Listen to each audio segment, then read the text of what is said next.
আসসালামু আলাইকুম সবাইকে। আজ আমরা নতুন একটি যৌগের নতুন একটি মৌলের জারণ সংখ্যা বের করব।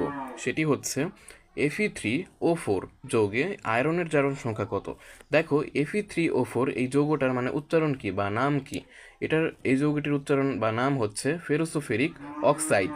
ঠিক আছে, আশা করি বুঝতে পেরেছ। এখন আমরা ধরে নেব ফেরোসোফেরিক অক্সাইড যৌগে বা Fe3O4 যৌগে আয়রনের জারণ সংখ্যা এক্স। ঠিক আছে, দেখো, সুতরাং আমরা মান বসিয়ে দেব বা বাকি মৌলগুলোর জারণ সংখ্যা আমরা বসিয়ে দেব। ফলে আমরা যে মৌলটির জারণ সংখ্যা আমরা বের করতে চাই সেই মৌলটির জারণ সংখ্যা আমরা সহজেই বের করতে পারবো। দেখো, আয়রনের জারণ সংখ্যা তো এক্স ধরেছি, তাই না? আয়রন কতটি আছে? 3টি আছে, তার মানে কি x×3 হবে। ঠিক আছে, এবং অক্সিজেনের জারণ সংখ্যা কত? -2। এখন অক্সিজেন আছে 4টি, তার মানে কি -2 × 4 হবে।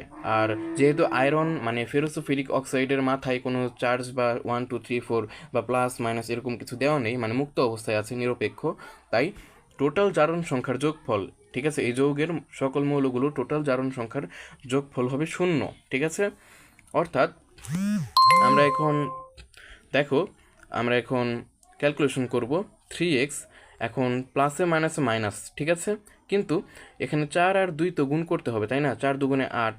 ঠিক আছে, অর্থাৎ প্লাসে মাইনাসে মাইনাসটা আগে বসে যাবে এবং 4 আর 2 গুণ করলে হয় 4 দুগুণে 8, আর 3 × x মানে 3x। এখন -8কে ডান পক্ষে পাঠিয়ে দাও, +8 হয়ে যাবে।